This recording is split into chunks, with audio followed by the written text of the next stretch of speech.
Hello everyone, and welcome to the 217th episode of Analyzing Evil, featuring the sinister tale that is Iron Lung. So after playing Mouthwashing and making a video on it a few months back, my love for psychological horror was reignited, and considering you all seem to enjoy that episode, I thought it would be fun to make some more episodes on works from the same genre. So here we are with Iron Lung, a fantastic little game that's as enigmatic and thought-provoking as it is terrifying. I'm a little late to the party on this one, but there's never a bad time to party in the ocean of beans. And I know this introduction has been long already, but I do need to tell you all about our sponsor for this video, Factor. There's no better way to stay healthy than by making your own meals, but all of us get a bit busy from time to time and need a little help in the kitchen. That's where Factor comes in, a healthy source of additional meals that mimic or even exceed the nutritional value you'd gain from making your own meals. Factor accomplishes this by offering fresh, never frozen, dietitian-approved meals right to your doorstep. With a menu that changes weekly, over 35 meal options, and over 60 add-on options, Factor isn't only convenient and healthy, but a great way to mix up the monotony that comes from eating the same meals week in and week out. And if you're having trouble choosing between all these options, you can let Factor do all the work by crafting your orders based on your taste preferences and meal history. And you can even opt into their new Gourmet Plus meals, an option that offers a bit of luxury in your plan whenever you're craving something extra, like filet mignon, truffle butter, and broccolini to name a few, with some exciting surf and turf options being added in the near future. Their meals are ready to eat in just 2 minutes as well, making them an easy fix for those mornings when you're running late, or when you need a quick meal before or after the gym. And with quite the hectic life myself, I know I'm glad to have delicious meals ready to go on a moment's notice whenever I need them, especially now that Factor offers loads of great snack options that make their products even more convenient than they already were. Factor isn't just quick and delicious though, as by choosing Factor, you're actually making a sustainable choice, as Factor offsets 100% of delivery emissions and sources 100% renewable electricity for their production sites and offices. So if you want to start making your culinary life easier, healthier, and sustainable, click the link down in the description or scan the QR code with your phone to get 50% off and free shipping on your first Factor box. Thank you, Factor, for sponsoring this video. Now without further ado, let's begin. In the story of Iron Lung, we're shown a rather unique take on a post-apocalyptic universe. Here in this alternate version of our universe, humanity began colonizing the stars in the year 1992, with Mars being our first colony, and multiple space stations such as Eden, the main space station orbiting Mars, being established in the following years. Because of this momentous achievement, the humans of this universe changed their calendars to emphasize that this was a grand new age for humanity, with 1992 serving as the new year 1 on the EIC calendar, with the abbreviation denoting the name of this new era, the epoch of interplanetary colonization. However, because the EIC calendar was based off of Earth's rotation, Mars chose to adopt their own calendar, the IMC, or Interstellar Martian Calendar, the difference being that 1 year in IMC is equivalent to about 1.88 years in EIC. Now, aside from the knowledge that humans began colonizing the stars in 1992, these differences between the earthly and Martian calendars, and that Mars's population surpassed Earth's in 143 EIC, we aren't really given too much to go off of as far as what life was like before this universe experienced an event even more momentous than humanity's colonization of the stars, the Quiet Rapture. So we have no real way of factoring in pre-rapture conditions into the ones we find at the time this story begins. However, with what little information we're given about the state of the universe in Iron Lung, we still have plenty to work with as far as evil is concerned. The Quiet Rapture, as most of you will know, was a sudden event that occurred in the year 357 EIC that saw every single inhabited planet and star in the universe instantly disappear in the blink of an eye, with only the odd asteroids and moons left standing in the wake of this mass disappearance. If we access the terminal of our very own Iron Lung, the SM-13, one of the entries states that not a single person can recall having visual contact with any planets when the incident occurred, with only the abrupt lack of radio contact initially indicating that anything had happened at all. For some reason though, whatever man-made, interdimensional, cosmic, or divine power that instigated this event was either incapable of taking life aboard space stations and spaceships, or could not detect that life when sweeping the universe, and so all humans that were aboard such vessels survived. As nice as that might sound, there was likely only a few dozen or hundreds of each containing humans at the time of the rapture. And sadly, at the time our protagonist is thrown into the Iron Lung, only 4 space stations and 2 spacecrafts remain, with a combined total of 725 humans scattered amongst them, the last of their kind.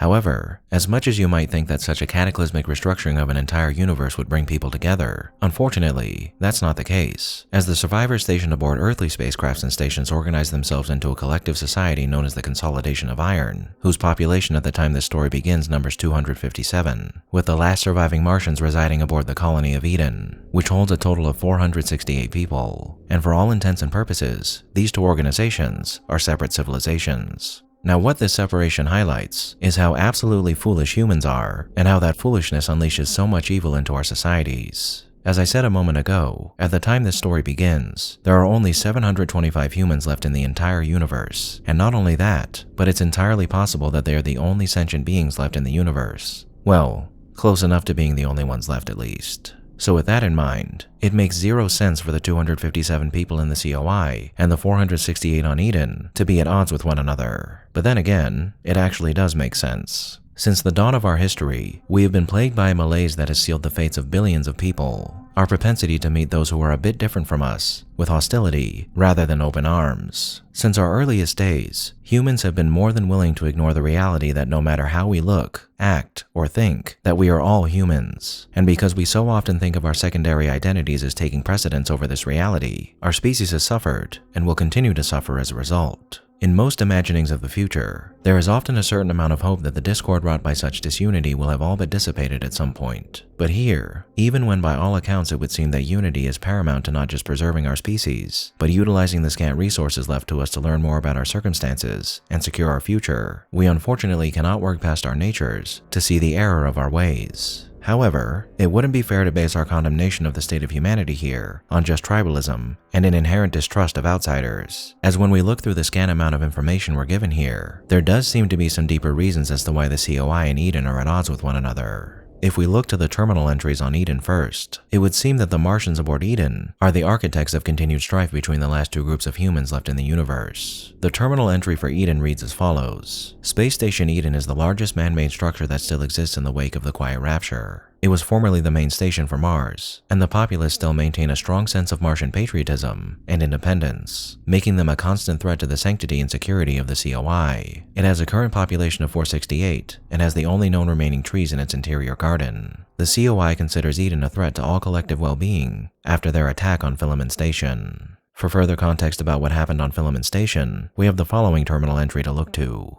Filament Station was the fourth and largest space station in the COI until 362 EIC, when tensions between the COI and Eden erupted in a 9-day battle on the station. The conflict battle ended unresolved when Eden troops resorted to sabotaging the station's reactor, resulting in a critical breach. The breach left Filament Station uninhabitable due to high levels of radiation, and it has sat empty since. Prisoners taken during the conflict have been undergoing conviction realization in the years since, with the final ones expected to repay their debts and integrate into COI society by 381 EIC. All this seems pretty damning as far as Eden is concerned, as they seem vehemently opposed to joining the collective society that their brethren have crafted, and would prefer to maintain their independence, no matter how foolish that might be. However, perhaps it's not the Martians' independence that's to blame, but rather the brand of collectivism enforced by the COI. You see, what we have to keep in mind here is that all the information we receive about this universe comes from the COI, as it's through a terminal aboard one of their iron lungs where we receive most of our information. And therefore, it's reasonable to assume that whatever we're reading here is heavily biased in the COI's favor. But even with that in mind, there are two things about this information and the COI's practices that potentially paint the COI as much less than the happy collective that they like to believe themselves to be. First is the fact that a lot of the entries we receive from this terminal contain redacted information, or have been redacted entirely. And that begs a very important question. Why would a society supposedly built on collectivist foundations feel the need to withhold information from its people, especially when there are so few of them left? Keeping secrets for the interest of national security doesn't seem all too appropriate when that nation is made up of only a couple hundred people. And in fact, considering the situation each and every one of them is in, it seems downright diabolical to keep information from people that would potentially clue them in about the state of this now decrepit universe they inhabit. Or maybe it is appropriate when you consider the horrors of the world they now inhabit and the potential that has to break people's minds and cause panic. But I still err towards the former line of thinking. Aside from withholding information about the moons and the blood oceans though, which seems to be the most redacted info, there's also a portion of the file on the battle at Filament Station that's redacted, which could indicate that there was something there about the COI's involvement in it that they'd rather not have the rest of their brethren know about. With all these things in mind, it's only all too reasonable to assume that the leadership of the COI are collectivist only when it suits whatever narrative they're trying to push, because of course the masses can't be trusted, and Big Brother always knows what's best. And while I'm sure there's a good amount of truth to the abuse Eden has leveled at the COI, it's important to always remember that we don't have anywhere near all the facts in this story, and so to trust one side's interpretation of events would be folly. When it comes down to it though, the tensions between these two nations is very much reminiscent of an age-old battle that all of us should be familiar with. That being the battle between the ideals of collectivism and the ideals of a freedom-centric society, which makes all that occurs between Eden and the COI in this universe a sort of post-apocalyptic reminder of the struggles had between the United States and their allies, and the Soviet Union and their allies during the 20th century. While it is possible that the people of Eden are truly the aggressors in this scenario, I'm more inclined to believe that it's in fact the COI who's to blame for the sorry state between these two peoples. In a post-apocalyptic scenario, it's often prudent for someone, or many someones with the means to do so, to establish order in the wake of all the chaos that inevitably occurs in these types of situations. And as we've already discussed, considering how few humans there are now, it's probably for the best that their number be organized into a cohesive collective society, so their chances of survival become that much more likely. However, collectivism only really works when everybody is on board, and when they aren't, well, that's when you run into some pretty significant problems. For as wonderful and important as collectivism often seems, especially when imagining a post-apocalyptic or utopic society, forcing people to unite when humans are naturally tribal and individualistic more often than not hurts rather than helps. And if I had to take a guess, I'd say that the COI engages in forced collectivization rather than voluntary, and as necessary as doing so might have seemed for the architects of the COI, and as much as it may have helped in the initial stages of their development, ultimately, doing so is wrong, and it only leads to more wrongs being committed in the future, often of a barbaric and brutal nature. Which brings us to our next topic of moral discussion, the COI's policy of conviction realization. If you noticed when I read to you the account of the Filament Station battle, it said that all prisoners that were taken by the COI afterwards underwent the process of conviction realization, so they might be integrated into their society. And conviction realization is defined by the terminal as follows: a humane form of criminal justice used by the COI, where crimes are repaid by rendering services to the general collective. Often this is by performing surveys, maintenance, or other similarly beneficial tasks. Redacted. Sounds fine enough, right? Well, it could be, if it weren't for the reality of this story and what conviction realization actually means. While I'm sure performing maintenance or other similarly beneficial tasks are forms of punishment that the COI utilizes, as far as we know, their preferred form of punishment seems to be forcing people to conduct surveys, specifically surveying the blood oceans that can be found on 4 moons across the universe in one of the collective's dreaded iron lungs. Perhaps that doesn't seem like too bad of a fate. After all, surveying these anomalies is the only real hope humanity has of discovering the truth behind the quiet rapture. But these surveys are far from being harmless. In the entry I read to you on conviction realization, there is a portion of it that's been redacted. And while that redacted part of this entry will forever be unknown to us, I think we can speculate on what they removed here. That being the policy that outlines how surveys are more often than not meant to be death sentences, rather than heroic services rendered to the collective. The redacted and included portions of this terminal entry on the Iron Lung, as well as the entry on another sub, the SM-8, seems to hint towards this notion. Here is the entry on the Iron Lung we pilot in this story, the SM-13, one of 4 in-service underwater crafts fashioned by the COI for use in conviction realization in the blood oceans. It is designed for deep liquid photography and analysis. Redacted. All rumors of the SM-13 and similar crafts being used for so-called mob justice by way of forced suffocation or otherwise have been proven false. And here is the entry on the SM-8. Hopefully they don't redact this before updating the database. What most people don't understand is that not all subs are built equal. The SM-8 isn't a burner sub. It really is for exploring and surveying blood oceans. If they send you down in the Iron Lung, they don't give a fuck if you come back, or if the sub comes back, because it's a pile of garbage, and you're a piece of shit. You come back with photos, great. You sit down there and suffocate quietly, even better. But if they send the SM-8 down, one of the scientists is piloting, and they all expect them to return. And now the SM-8 is in the blood ocean in pieces. No, not hit a rock pieces, or sprung a leak pieces. It looks like something tore it up. And the weirdest thing is that nobody else seems surprised. We might have found the first planetary life since the Rapture, and they're acting like it's no big deal. I know you're next in line for realization in the Iron Lung, and usually that means you won't be seeing the stars again. But they don't have an SM-8 anymore. They have 3 burner subs, and a lot of curiosity about AT-5, and maybe that means you have a chance. Furthermore, we have this note that we can find on the floor of the SM-13. This is not an expedition, it is an execution. When they put you in here, they don't want you to return. And even if you do, and even if they keep their promises, what freedom awaits for you? A few dying ships and a sea of dead stars? If there is still hope, it lies beyond the veil. Hope in this void is as illusionary as the starlight. I will choose to breathe my last at the bottom of an ocean, unseen, unheard, uncontrolled. They will get their execution. I will get my freedom. All of this sounds quite sinister, especially when you factor in what we go through in this story as the player. But admittedly, I don't really know whether or not this practice is evil. On the one hand, sentencing a person to such a cruel fate is horrendous, but on the other, who is going to conduct this important and dangerous work if criminals don't? Is it kinder to spare a person such a barbarous punishment than it is to send an innocent person to do it? Perhaps it is, perhaps it isn't. But one thing that should be noted regardless is that the COI is apparently more than capable of making submersibles that aren't veritable coffins, because as we learned, one of their subs, the SM-8, was not a burner sub like the Iron Lungs are. It was a fully equipped submarine that was as safe and secure as can be.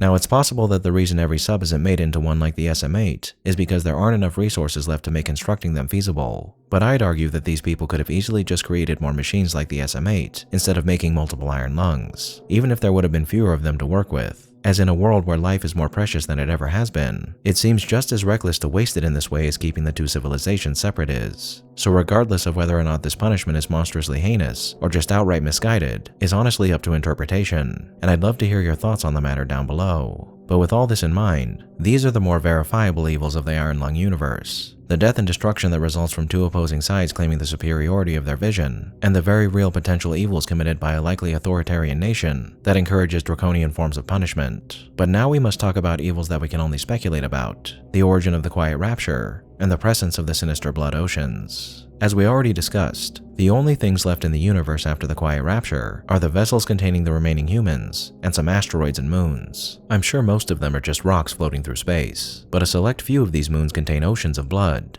one of which we traverse in this story. The terminal entry on blood oceans gives us the following information about them.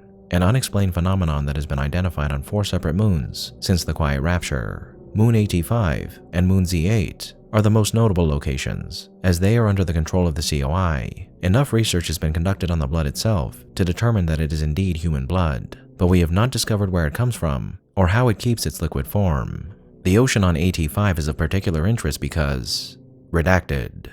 Now that redacted portion is rather easy to discern by taking into account what we discover in the game and the terminal entry titled Discoveries on Moon at AT5. As we traverse through the ocean of AT5 and fulfill our mission of collecting photos from points of interest, we discover a number of curious objects, mostly what appears to be the remains of various types of sea life, a bright starburst of light called the Anomaly, 4 structures that look man-made, the humming monolith, the wreckage of the SM-8, and 2 portals that connect to one another. For the entry on the Discoveries on Moon at AT5, the entire thing is redacted, but the words that can be entered into the terminal to bring up this entry are the following: monster, alive, fish, creature, sea life, sea monster, and it's probably references to these creatures that was redacted from the entry on blood oceans. However, it is possible that the anomaly, the monolith, the portals, and the presence of the man-made buildings could have been the information that was redacted.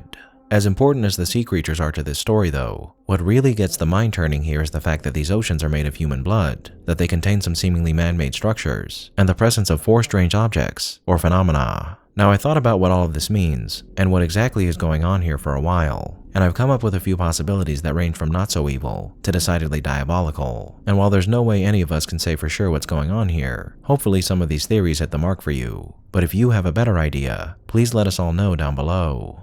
It would appear that whatever caused the Quiet Rapture decided to dump all the blood it collected from every human onto these moons, and I believe speculating on how and why that happened offers us our greatest chance at discerning the truth here. My first thought was that this truly could have been the Rapture, and that for some reason, when God initiated the Rapture, our blood couldn't be taken with us, as well as a few odds and ends that were left behind, like small amounts of sea life, a few structures, and the mechanisms that they used to begin the process. And if that's the case, then the Quiet Rapture was the will of the Supreme Being of the universe, and therefore, something that can't be considered evil. Another possibility is that the Quiet Rapture was actually a man-made occurrence, perhaps resulting from the catastrophic failure of a device like the Large Hadron Collider, which could be a viable explanation for how things deteriorated so quickly and why this process wasn't exactly neat and clean, which is something that we can't really claim as evil either. In that same vein, perhaps the theory that we're living in a simulation is true, and whoever is controlling the simulation performed a bit of a soft reset on our universe, whether intentional or accidental, and that caused a whole bunch of errors to occur in its programming, leaving the universe in the state that we see it in this story. Could be evil if it was intentional, but again, probably not something we can claim to be evil. The most horrifying theory I could think of, though, has to do with some interdimensional or eldritch entity consuming nearly all matter in the universe. Perhaps somewhere beyond the veil of our universe lies a creature that rampages through the multiverse, consuming entire universes in the blink of an eye. It could be that this creature uses portals much like the ones we find on AT5 to do so, and so perhaps the portals we find there are essentially its garbage chutes that it uses to dispose of the parts of life that it has no taste for, namely blood, with the rest of the bones, structures, and sea life perhaps being small oversights that were thrown out with the rest of the trash. If that's true, then it's possible that the monolith and the anomaly are remnants of that creature's power, and as terrifying as the monster we encounter in these bloody waters is, in each of these possibilities, it's probable that it's simply something that was left behind, or the evolved version of what was left behind. But if it really was some sort of demonic godlike being that did this to our universe, then that is without a doubt something we can claim to be evil. No matter what's true and what's not though, the fact remains that the universe of Iron Lung is horrifying beyond imagining, with the claustrophobia-inducing punishments its overseers see fit to heap on some of us amplifying that horror to an even higher degree. And regardless of what the truth is here, this small game that should only take up about an hour or so of your time certainly leaves us with a lot of things to think about. But as I said a few times throughout this video, I'd love to hear what you have to think about what's going on in this story, as this is certainly a work that's open to interpretation, and I by no means have all the answers. So please, join in the conversation down below, so all of us might better understand the strange world of Iron Lung and the evil found therein. Thank you all for tuning in to this episode of Analyzing Evil, and I hope you've enjoyed. What are your thoughts on Iron Lung? Did I miss anything? Let me know down below, and leave a suggestion for a villain you'd like to see featured while you're at it. If you like this video, hit that thumbs up button, and make sure to subscribe if you haven't already. A big thank you to all of my subscribers, my patrons, my members, anyone who's decided to honor me with a super thank, and especially Elijah Kai, the eccentric VA, and some dude on Earth. And a most vile thank you to those whose names you're seeing on screen now.